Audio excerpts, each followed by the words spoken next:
I figured out the secret hack to learning the banjo and being a master level player.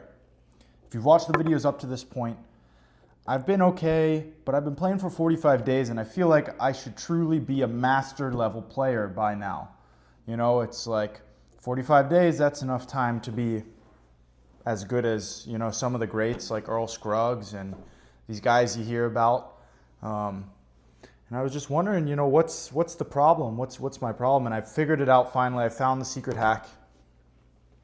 And so I was worried about giving this away, but I found it, and here it is. It's 3 little things. Brass finger picks. That is what I found is the secret, folks. I bought new finger picks off Amazon. I was using stainless steel finger picks. Now I'm using brass finger picks. Is there much of a difference? No. Honestly, it's pretty much the exact same. They feel a little bit more comfortable. Do they make a difference in the sound? I don't think so. Just listening from, you know, video to video, I don't hear a difference. Maybe they're a little more comfortable, but I just thought that would be a funny little intro to tell you guys that I found the secret hack, because I do think that there's a tendency when you're learning you know, an instrument or any kind of thing. I played baseball back in the day, and you always felt like you wanted the gear, right? It was like, oh, I need that expensive glove or that expensive bat. Then I'm going to be, you know, especially with the baseball bats, it was like, if you get this bat, then you're going to be able to jack the ball out of the park. But that's not usually how it went, right? It's not usually about the bat itself. So, you know, I think that there's some of that happens in the banjo community, even though the banjo guys that I've met online via the like r-banjo Reddit and just on YouTube from the comments have been all really nice people and great people. I just think it's fun. Like, I've seen some people that are so worried about like restringing their banjo, and even on Reddit you'll see someone ask a question like, is this banjo okay to start practicing? And that's cool, and it's cool to get into, but obviously at the end of the day you got to learn how to play. And I think for the first while that you're playing, and all the feedback I've heard as well is like, don't worry about the banjo yet as much as what kind of quality your banjo is. Worry about developing your skills, developing your right hand and your chords and all that. And so hopefully this secret hack will allow me to progress at a much higher rate. And now that I'm at day 45, I will be a master level player. All that aside, let's focus on Will the Circle Be Unbroken once again today. And let's focus on going at it from start to finish. That's what I want to do today, is just kind of playing it through and seeing how it sounds. Because I haven't been playing it through nearly as much lately. I've just been kind of playing it piece to piece. But let's see where the issues are playing it through. I think I know where a lot of them are going to be, but hopefully they're getting better. We'll see. I never really know sometimes until I actually play it. And I don't like to project like, oh, this is going to be an issue before. One thing I will say is, when I started this song from the Eli Gilbert banjo course, right? And when I listen back, if you go to this beginner course, which was a great thing to start me off in banjo, when I listen back though, he started this song day 27, day 28, day 29, day 30. When I listen to it, it doesn't, you know, I can't find anyone else that plays Will the Circle Be Unbroken banjo on bluegrass banjo like he is in this way.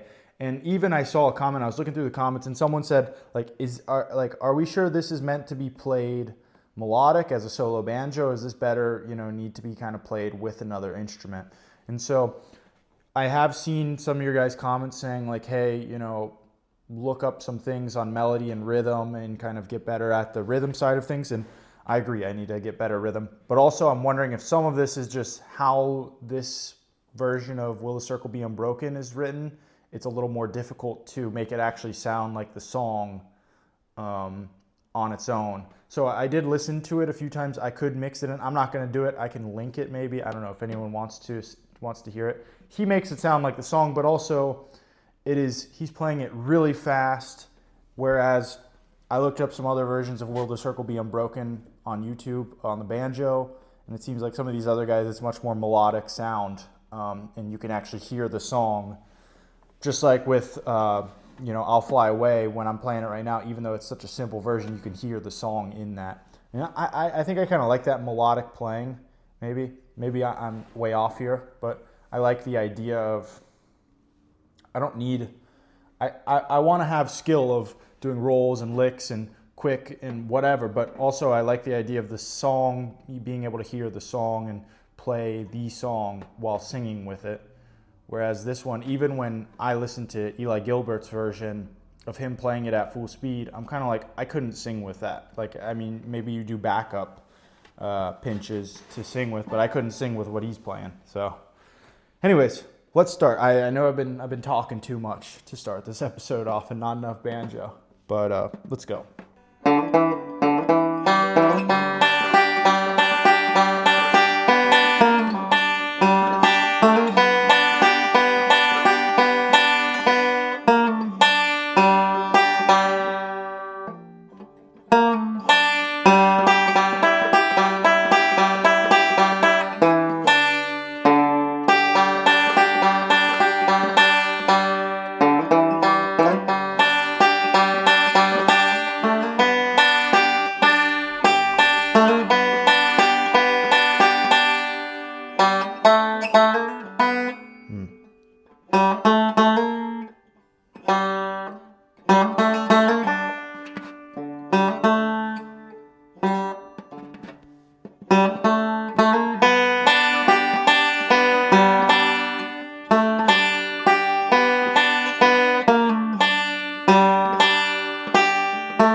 So yeah, that's the song played through. I messed up a bit. Honestly, I was having a little bit of trouble with this thumb pick here on that one. I was feeling like it feels like a little bit of a different length. I don't think it is. I think it's the same length, but it felt like a little bit of a different length than my other one. So I was like trying to get to a certain string and I couldn't get to it, which maybe that'll help with the issue of my thumb. I mean, I didn't have my thumb get stuck like I've had on in previous videos, which is nice. But yeah, so that is that played through. And when I'm playing it, I don't hear anything to do with this song. I gotta keep listening to it. And honestly, maybe it's just not gonna come out well on video until I'm listening to and I play along with Eli Gilbert as he plays it on his version. I might start a different version of the song. I'd love to hear anyone who plays feedback, your feedback on this kind of, because I'm just not, I've been practicing this for a few weeks now and I feel like it's maybe I need to keep playing faster or I just need to get more of the rhythm, but what I'm looking at, I'm not hearing it. So let's go one more time through and see a little bit better on the second time. I want to play that a little bit different.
Well, one of the problems within that, at some point I moved my hand over here. It's because I still haven't gotten it so that my laptop doesn't power off while I'm playing. So like the light goes off and I can't see the tablature, which is probably bad because I'm relying so much on the tablature right now versus actually just like kind of starting to memorize it a bit. But that's that. It's not great, but it's also it's good to keep practicing, and if anything, we're practicing the rolls, so.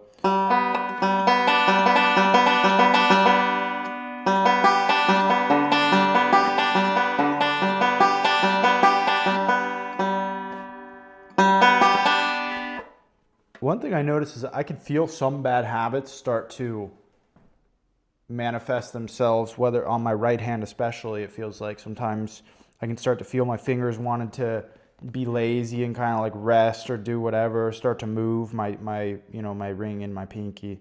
And so making sure I'm staying cognizant of those kind of things, the basics, as I get faster maybe. So I'm going to play through the other 3 songs we have, and then that'll be it, and we'll just see how those are looking progress-wise right now.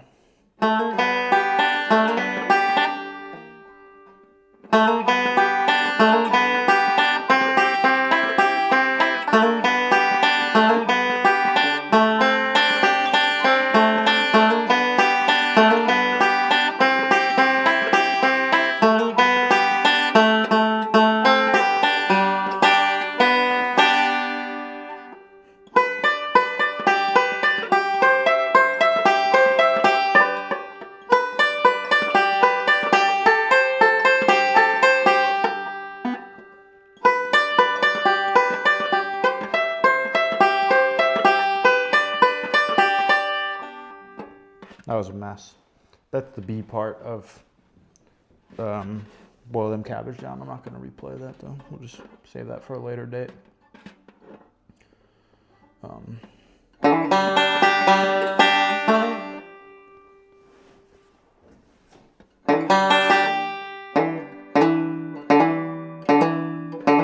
That's that hammer on right there. There we go.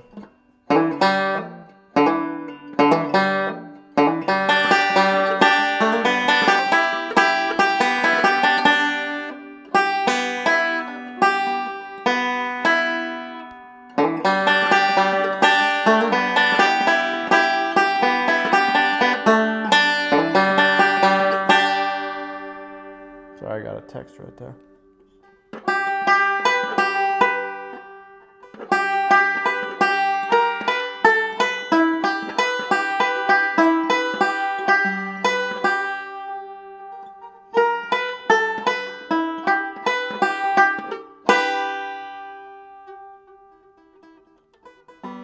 That was okay.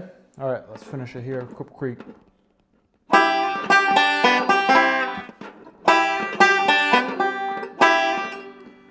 I like to rush Cripple Creek the most. Okay, that's a lot of text.